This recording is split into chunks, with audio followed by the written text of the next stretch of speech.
Hello.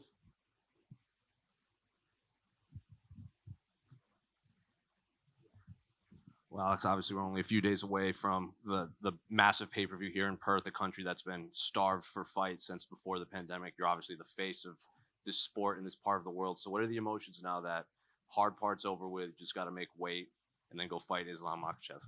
Yeah, now the fun part. But yeah, it's good. Good to be back here, not only in Perth, obviously Australia. As I've been saying all week, all us Aussie fighters or from this region, Australia, New Zealand, we deserved an event over here. Not just us. Obviously, I deserve to fight in front of home crowd, defend a belt or fight for a belt, whatever it is. And then you've got the fans who deserve an event here and having their local fighters fighting here too. And obviously the rest of the card is stacked with these Australian fighters too. Are a lot of them kind of viewing you as like the guy that will take this sport into the next level here in Australia now that they can come back after the pandemic? Oh man, it's obviously good for them to, I'm sure they all believe in their skills. They've seen it, yeah. They've seen us go to the top. They've seen us get the belts. But I mean, that's what obviously Robert did that as well. So they got to see that, which is always going to be motivating. And this can be done. Even from a small gym or wherever you are. But now we're obviously going champ and going real big and pound for pound and all that. So I guess we are showing these guys coming up, or even the younger generation, that not only be a champion, not only do well in the UFC, you can be the best. You know what I mean? The pound for pound number one, champ, all that type of stuff. So I think we are setting a good example. So that's good. You mentioned the pound for pound thing. You're number one, he's number two. Do you view him as the true number two pound for pound fighter in the world, or is it just something the voters voted, gave him that? Do you view him as the second best fighter in the world? Oh man, again, this isn't up to us. You know what I mean? People can ask me, if you go and take him out, you're going to be the greatest ever and all that type of stuff. That's not up to us. You know what I mean? Do I think I had a harder path to pound for pound and all that? Yeah, look at my resume. But do I believe he is as good as a number one pound for pound? Yeah. Or number two pound for pound? Yeah, for sure. I believe he definitely deserves to be up here. He's a great fighter. So, that, I mean, yeah, again, you probably look at the resume, still a good resume, but it's probably not as good and as deep as some of ours. But at the same time, when it comes to skill, he's definitely right up there. Michael Chandler was breaking this fight down, and he said that Islam is just brilliant at the basics. He does nothing wrong. He doesn't do anything flashy. Everything is just perfect. Did you agree with that statement when watching tape on him? Yeah, well, he doesn't take unnecessary risks. That's the proper way of doing it. He does. We all know what they're good at and what they want to do. They're calculated in that sense. A lot of people. Obviously, you're seeing some people saying that he can strike. It's underrated, but then you're seeing a lot of people that say it's not good. But I mean, it is calculated. That's something that he does very well. He doesn't overcommit too much. He does sometimes, but he doesn't. He will fight on the back foot and wait for the right time to shoot and things like that. His distance game isn't too bad. So little things like that he does well. Like I said, he's calculated. What exactly did Chandler say? He was saying brilliant at the basics. At the basics. Yeah, I guess so. But I don't know about that. I think he's just more calculated. That's probably an unnecessary risk. I think that's what he's probably better at. Do you feel a sense that you need to represent Australian wrestling against him, considering everything he said about how Aussies don't have wrestling? Yeah, for sure. You know what I mean? Coming to my country and say we don't have wrestling? Yeah, all right. Well, I'm going to have to do something about that. So how do you see the fight? Shooting doubles from the get-go. So how do you see this fight playing out? He says once you feel his power, he is very confident he can knock you out in that octagon. I just told you he's a very calculated fighter. He's doesn't take unnecessary risks. Him coming looking for a knockout, that's an unnecessary risk. He won't be doing that. The final one for me, what do you make of the UFC announcing that Conor McGregor and Michael Chandler will be the coaches of the Ultimate Fighter this year? Yeah, I think it's good. Obviously, it's always good to have Conor coming back to the sport. Brings a lot of eyes here, It's and that'll be a fun fight as well. You know what I mean? And it's I think it's clever for both of them. Clever for Conor because he can go and fight, and that's they're both powerful dudes. Obviously, it's a winnable fight because they're just going to go for it, so it's going to be entertaining. But I mean, that just puts Conor right back in the conversations, for the belt and all that type of stuff. And for people to say, he wouldn't deserve it and there's no way they're going to do that, you're pretty crazy, right? Like it's Conor McGregor, and if he takes out someone like a Chandler, his name's going to be mentioned. People are going to be talking about him. So it's interesting. It's good to look at because I plan on taking that lightweight belt, and I'm looking at seeing what's happening in the division. There's a lot of potential matchups after this one, but obviously first I've got to worry about what's in front of me. You also said you do plan on going back to featherweight and fighting the winner of the co-main event. How do you see that fight playing out? I'm 50-50 on it. I think they're obviously both great fighters, and it just depends who turns up on the night with the right game plan. I think, again, I'm 50-50 on it. I don't know. So I might know from 1 minute in the fight, but obviously I think it's going to be a fun fight. You know what I mean? And good. I'm just glad it's happening. It's going to give me a pretty clear guy who's next. So when I go back down, so it's good because I want to be active, right? So line these next guys up for me because I want to have a very busy year. Alex, just to go back to the Conor thing, it seems like that fight's going to be at 170 though, and I guess that's where people are maybe debating. Could he even make 155 now is one question, and if it's at 170, maybe that's where the argument of would he deserve it at 155 would come in. What would be your response to that? I guess.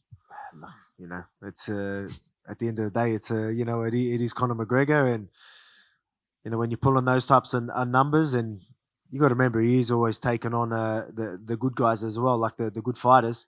So he's always stepping up and taking on dangerous fighters. So, and it's at 170. You're right. It's not the lightweight division. Look, if it was anyone else, I'd say there's no way, right? So I'm just, it's pretty obvious how it goes down. You know what I mean? So you're not really saying anything that anyone should be surprised about. Yeah, I think we all understand. Yeah. And the parity between your last fight with Max, who's absorbed the most strikes in UFC history, and Islam, who's absorbed the least in UFC history for the amount of fights he's had. What's the dramatic difference in preparation for two guys like that, and knowing that one might be harder to find? I always find them though, right? That's my thing. So it is definitely different. You got to approach it right because you can't get too carried away because we know he wants to shoot as well. So that's what's good about him. He is patient. He will stay on the outside. You overcommit, he'll make you pay. If you overcommit incorrectly, it can be a long night for you. But obviously, I'm a calculated fighter. That fight IQ is definitely going to have to come into play. I need to turn up. This isn't a fight where I can just come in and we'll see what happens. I need to be on my game. But I'm always on my game. I always prepare how I should, and you're going to see me turn up. And I plan on raising 2 belts at the end of it. And you win this fight, it'll be a 13-0 UFC start for you. The only other fighters who have done that are Anderson Silva, Kamaru Usman, and Khabib Nurmagomedov. What would it mean to you to kind of join that group of elites? Oh man, it's it's awesome. I've joined a couple of cool things, right? Like being a champion is incredible, and being pound for pound #1 is obviously incredible. Then going champ, and then the streaks and all that type of stuff. It's a pretty good resume. It's pretty good numbers there, and I guess that speaks for itself. Thank you. Hey Alex, just curious, man. I wonder, how much do you think Khabib's dominance has sort of affected people's respect and fear of Islam's wrestling? Because they see Islam as the next incarnation of Khabib, and because of Khabib being so dominant, I wonder how much some of Islam's past opponents have looked at that, and that's translated mentally. Yeah, man, it's pretty obvious that they got a strong ground game. They do have a certain style, very good MMA specific style, and people haven't been able to not capitalize on or deal with or figure that out. You got to train how you meant it. You got to prepare for these guys properly. Because again, if you're just going to go there and just think you can just do anything you do in a jiu-jitsu room, you need to change it up. You need to study these guys, study their movements, details. I don't think I could be wrong, but I don't think other teams or other fighters did enough of that. But we always do that. We always game plan properly, prepare properly, and always prepare for the worst. So no matter what happens in there, I'm not going to be shocked. I'm not going to be puzzled. You know what I mean? I'm going to be going for it the whole time. And again, if there's anyone for a job to figure any puzzle out, I'm the man. I truly do believe that, and I get to show that on Sunday. I wonder, what, if anything, has Dan Hooker said to you about Islam, just his strength and just what it was like being in there, if anything surprised him? I haven't really had that conversation with him, to be honest. I haven't. Obviously, he got caught. We got Islam did a great job of catching the the leg as he went on top and then got into a dominant position and got there. There's not much you can really do about that. Obviously, again, we know Islam's good. I haven't really had that conversation, to be honest with you. But yeah. But again, I got a lot shorter arms, so I'm a lot harder to Kimura. Even though your arms are longer than his, I wonder. Yeah, though, it's actually in the countdown. I'm short with long arms. Yeah, my bad. In the countdown, you mentioned how your whole life you've been dealing with stocky arms. Yeah, that's what I'm looking at. The whole life you've been dealing with monsters of men, and obviously the narrative here is like the size difference. And I just wonder, like, when was the first time in your life that you took out a significantly bigger dude? Maybe even before like your professional fight career, or just you realize you had that ability in you.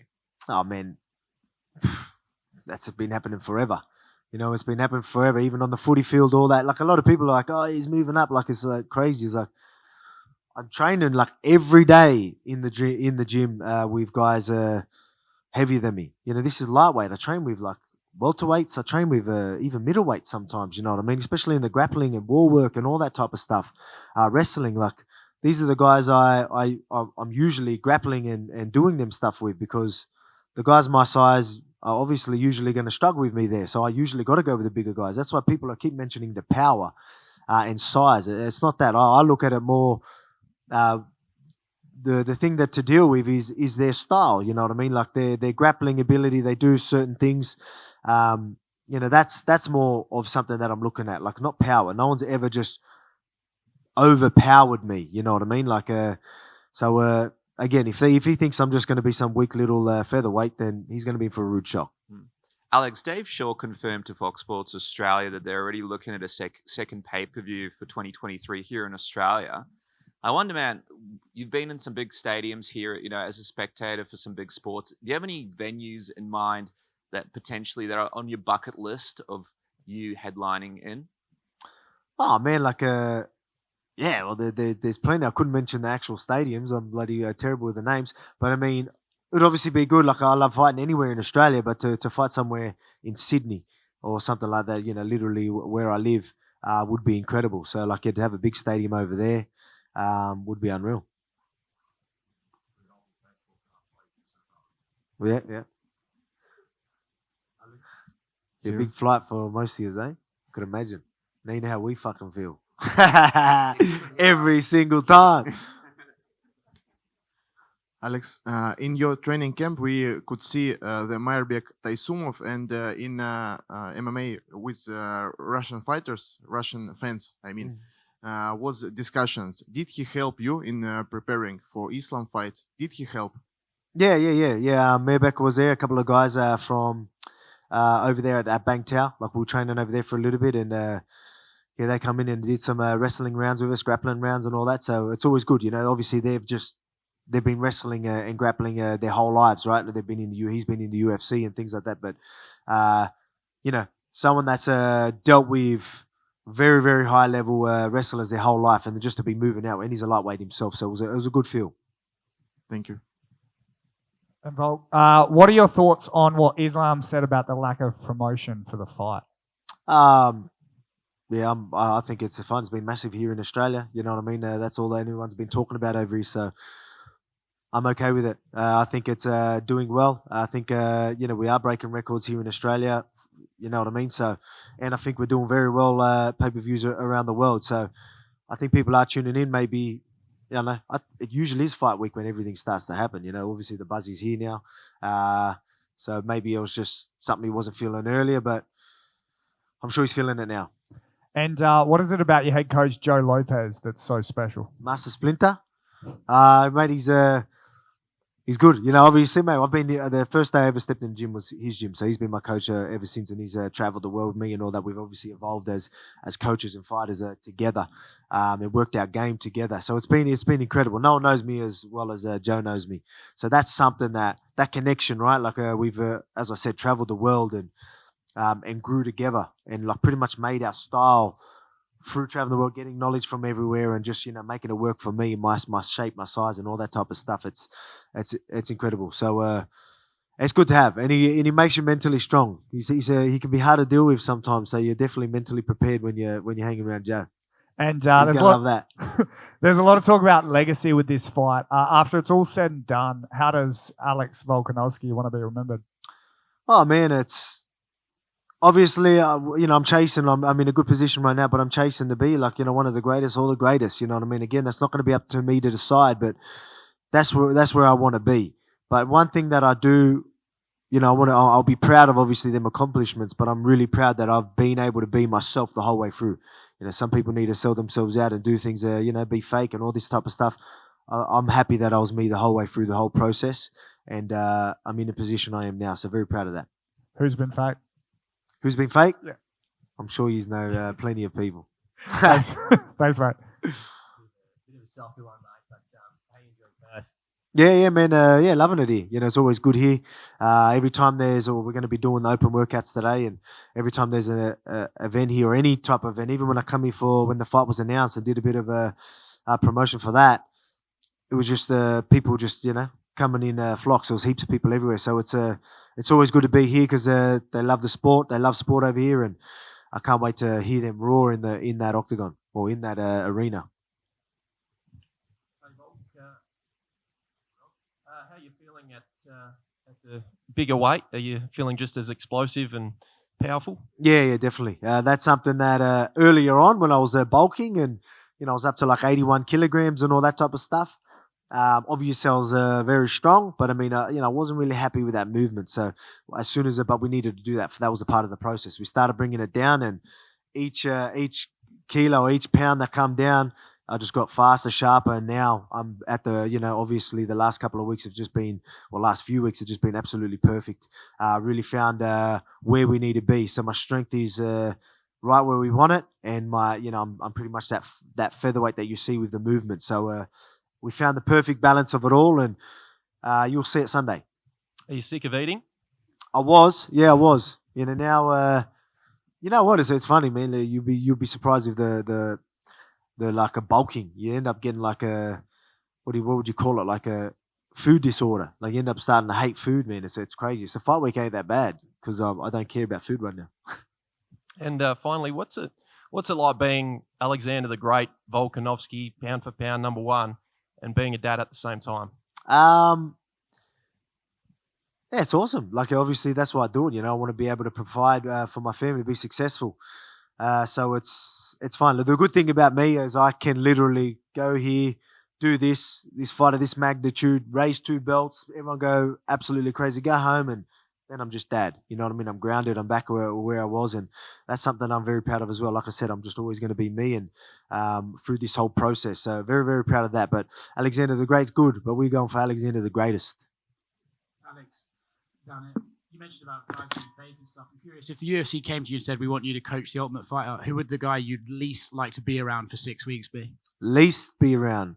I mean, I wouldn't mind the fakeness, right? Again, I can deal with things pretty good. I'm pretty chill. I laugh everything off, so I'm okay. I can deal with anything. So in that situation, obviously I'm prepared to put up with some shit. So it won't matter who's doing it with me. But who would be? Obviously, your Conor McGregor's would be fun. Obviously Colby Covington doesn't, make sense. But I mean, like guys like that would probably be fun. It's probably the only time you would really want to really put up with them is probably on a show like that. Have a bit of fun with it. Cejudo, yeah, that could be fun as well. Yeah. Alex, this is Oh yeah. As you sit here today, going into such a huge fight, how do you reflect on your journey coming from Wollongong, working as a concreter, fairly humble kind of background, and all the sacrifices that have led to this moment? Yeah, man, it's again incredible journey, crazy journey, but it's a journey that anyone in the world can do. With the right mindset, belief, and all that type of stuff. That's something that is a message that I'm always trying to push. Is a lot of these people that are coming in here were just we're all just regular guys. Yes, I'm going to be very athletic and all that type of stuff, but being athletic goes nowhere without the hard work and all that type of stuff. So there's plenty of guys that have reached the top, and I think myself, again, I try and say I'm pretty normal. I don't think I was ever athletically gifted. I've probably always been strong, but that's it. But look where I am right now. You know what I mean? With the right mindset, mentality, work ethic, and all that type of stuff. The stuff that really gets you to the top. You know what I mean? That's the stuff that the people need to see. And that's why I'm the man for this job, because of all that stuff, that ticker, that heart, all that stuff you talk about, what you need. That's why I really do believe in it. That's why you see the confidence in myself, because I know I'm going to do what needs to be done. I know I'm going to turn up on the night. I know I'm going to, if I am in a bad spot, I'm going to deal with it. You know what I mean? I've got the heart to get myself out of any position and come up on top. You know what I mean? So that's something. So even doing this and, the underdog story, that's why I love it as well, because I keep showing these people, these underdogs, these people out there that probably don't believe in themselves. They're not sure. I'm going to show them. I'm going to show them what can be done. You know what I mean? Right now, people are counting me out. They won't Sunday. I'm going to shock the world, and I can't wait to do it.